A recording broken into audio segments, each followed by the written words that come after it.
You know, we're a film crew from France. From France? Yeah, we're just doing a survey on water and the usage of water in Soweto. Oh, okay. Yeah.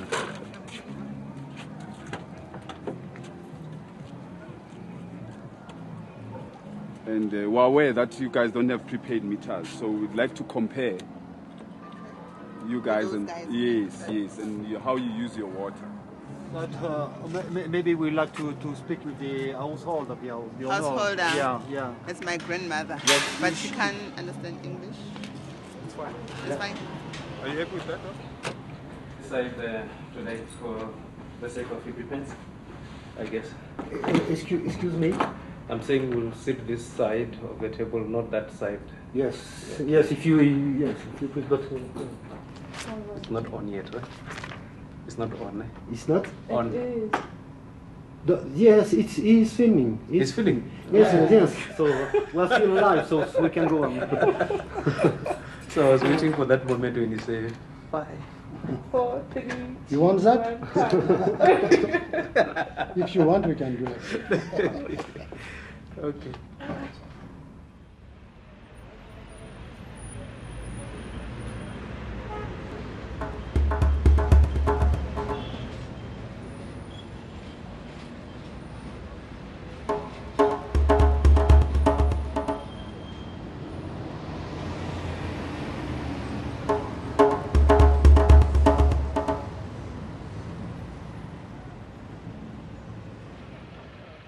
The aim of this project, funded by the Agence Française de Développement, is to replace Soweto's entire secondary network and to install new water meters in each household. But after 3 years and numerous cases of meters being disconnected, the project was put on hold for 2 years. What happened? Why did such a technically straightforward project lead to so much debate, friction, conflict, and questions? And in the end, was it a failure or a success? What are the political, social, and economic implications?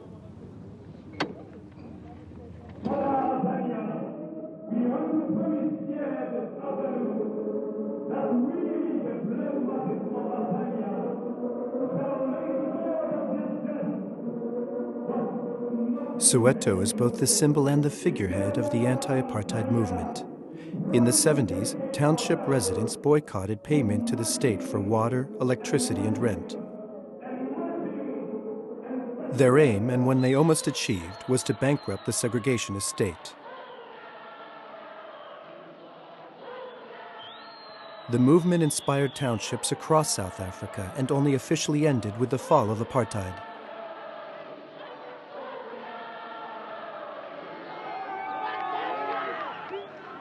That is the man who the world has been waiting to see. His first public appearance in nearly 3 decades. A free man taking his first steps into a new South Africa. When Mandela came to power in '94, a new constitution was drawn up. The nation's charismatic leader made access to water, electricity, and housing a top priority. The right to water was written into the Constitution. Whenever possible, the state was obliged to provide citizens with water.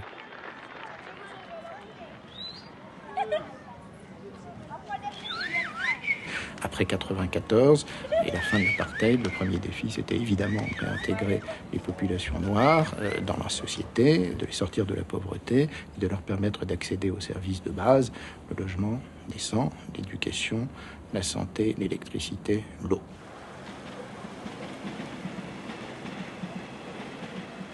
C'est une des priorités du gouvernement sud-africain et en termes politiques, du coup, c'est pour nous un instrument important puisque nous répondons à la demande des autorités sud-africaines au plus haut niveau. À la fin du régime de l'apartheid, ce que demande le gouvernement français est d'intervenir en Afrique du Sud où nous n'avions jamais travaillé pour monter une contribution à l'amélioration des conditions des populations historiquement défavorisées. C'est pour ça que le programme One Soweto était une bonne entrée, puisqu'elle conjuguait une approche géographique et une approche thématique et sectorielle qui était extrêmement ciblée.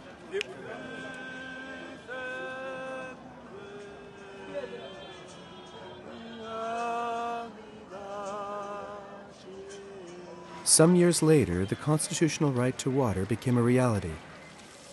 In the informal settlements, water is free and public taps are installed every 200 meters.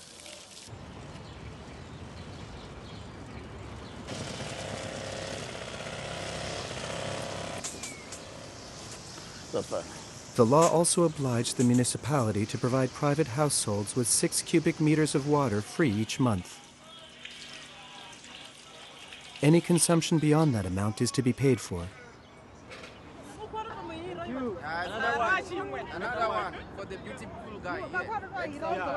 But the apartheid years' habit of refusing to pay for services is deeply ingrained in Soweto.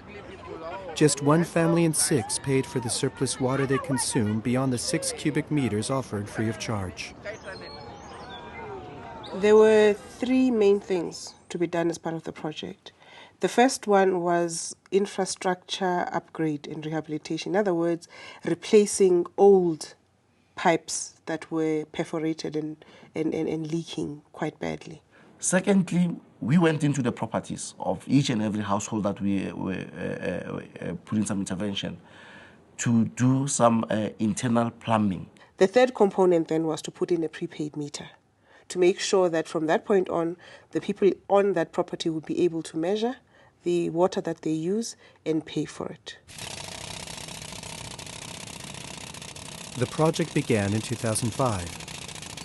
With Soweto the same size as Paris, this was a vast project. The entire secondary network of approximately 200 kilometers had to be replaced. The work was subcontracted to 7 South African companies. As a follow-up, around 1,000 township residents had also been trained to install the individual private plumbing.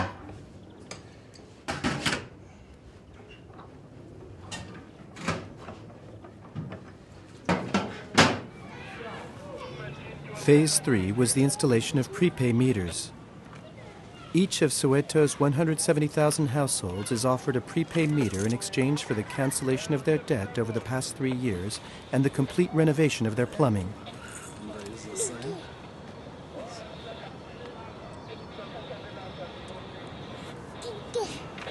This is the first time meters of this kind have been installed on such a wide scale. The meter works with the token. This token is the customer key to control the meter, to check on the meter for credit, for any consumptions, how much water did you consume for a month, or when you want to buy water, you must use the token. It's the same as this one. A vast program of awareness raising and communication is required to explain water conservation and why water must be paid for.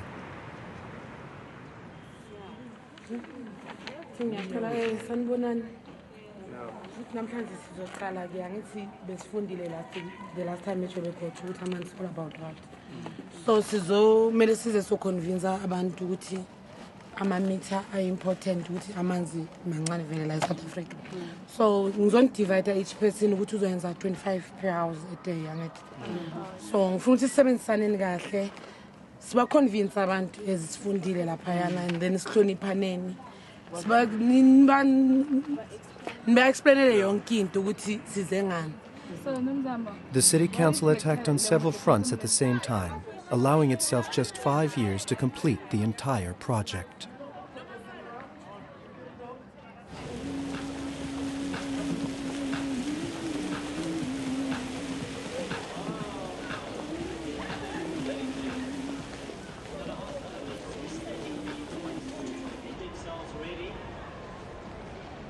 The township has changed radically since the end of apartheid.